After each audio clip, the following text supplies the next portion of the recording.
रानी लक्ष्मीबाई भारत के पहले स्वतंत्र संग्राम के समय में बहादुर वीरांगना थीं। झांसी की रानी ने आखिरी दम तक अंग्रेजों के साथ लड़ाई की थी। इनकी वीरता की कहानियां आज भी प्रचलित हैं। मरने के बाद भी झांसी की रानी अंग्रेजों के हाथ में नहीं आई थीं। रानी लक्ष्मीबाई अपनी मातृभूमि के लिए जान न्यौछावर करने तक तैयार थीं। मैं अपनी झांसी नहीं दूंगी, इनका यह वाक्य बचपन से लेकर अभी तक हमारे साथ है। तो चलिए झांसी रानी की कहानी के बारे में विस्तार से जानते हैं। झांसी की रानी का जन्म 19 नवंबर 1828 वाराणसी, भारत में हुआ था। इनके पिता का नाम मोरोपंत तांबे और माता का नाम भागीरथी सप्रे था। इनके पति का नाम नरेश महाराज गंगाधर राव नायलियर और बच्चे का नाम दामोदर राव और आनंद राव था। झांसी की रानी का नाम उनके माता पिता ने मणिकर्णिका रखा था, लेकिन शादी के बाद उनका नाम रानी लक्ष्मीबाई हो गया। उनके बचपन का नाम मनु भी था। रानी लक्ष्मीबाई का जन्म मराठी परिवार में हुआ था। वह देशभक्ति, बहादुरी, सम्मान का प्रतीक है।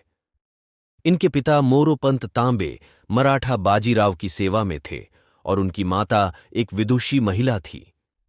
छोटी उम्र में ही रानी लक्ष्मीबाई ने अपनी माता को खो दिया था। उसके बाद उनके पिता ने उनका पालन पोषण किया। बचपन से ही उनके पिताजी ने रानी लक्ष्मीबाई को हाथियों और घोड़ों की सवारी और हथियारों का उपयोग करना सिखाया था। नाना साहिब और तात्या टोपे के साथ रानी लक्ष्मीबाई पली बढ़ी थीं। झांसी के किले की नींव आज से करीब कई 100 साल पहले 1602 में ओरछा नरेश वीर सिंह जूदेव के द्वारा रखी गई।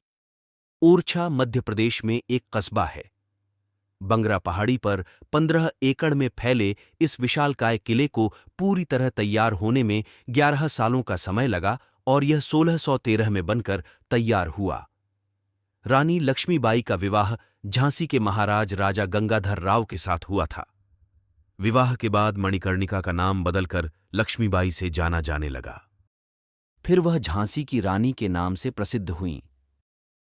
1851 में उनके बेटे का जन्म हुआ था, परंतु 4 महीनों के बाद उसकी मृत्यु हो गई थी। कुछ समय बाद झांसी के महाराजा ने आनंदराव पुत्र को अपनाया। महल और मंदिर के बीच जाते समय रानी लक्ष्मीबाई घोड़े पर सवार होकर जाती थीं या फिर कभी-कभी पालकी द्वारा भी जाती थीं। सारंगी, पवन और बादल उनके घोड़े में शामिल थे।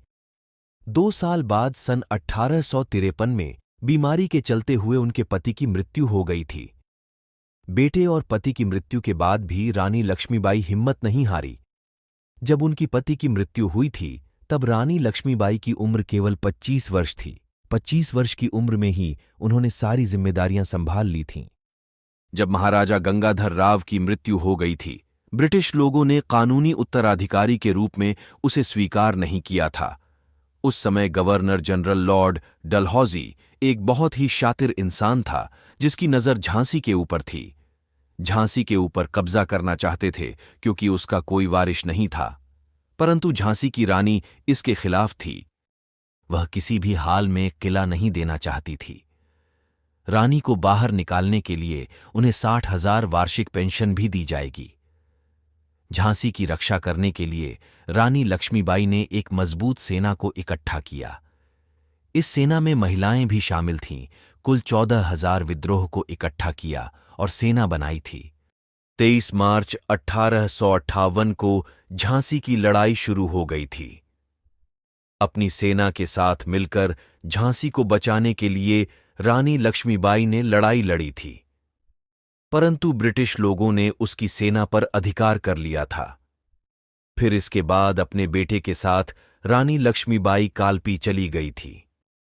कालपी जाकर उन्होंने तात्या टोपे और दूसरे सभी विद्रोहियों के साथ मिलकर एक नई सेना बनाई थी।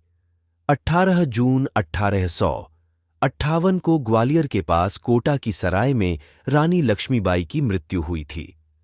रानी लक्ष्मीबाई को लड़ाई करते समय ज्यादा चोट तो नहीं लगी थी, परंतु काफी खून बह गया था। जब वह घोड़े पर सवार होकर दौड़ रही थी, तब एक बीच में एक नाला पड़ा। रानी लक्ष्मीबाई को लगा, अगर यह नाला पार कर लिया तो कोई उसे पकड़ नहीं कर पाएगा।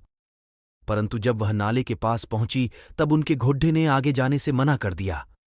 तभी अचानक पीछे से रानी लक्ष्मीबाई के कमर पर तेजी से राइफल की गोली आकर लगी, जिसके कारण काफी ज्यादा खून निकलने लगा।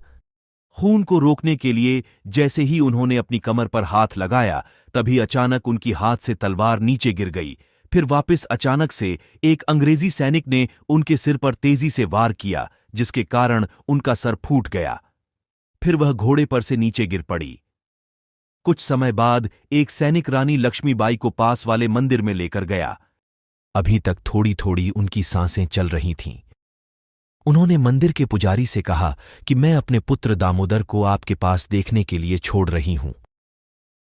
यह बोलने के बाद उनकी सांसें बंद हो गईं। फिर उनका अंतिम संस्कार किया गया।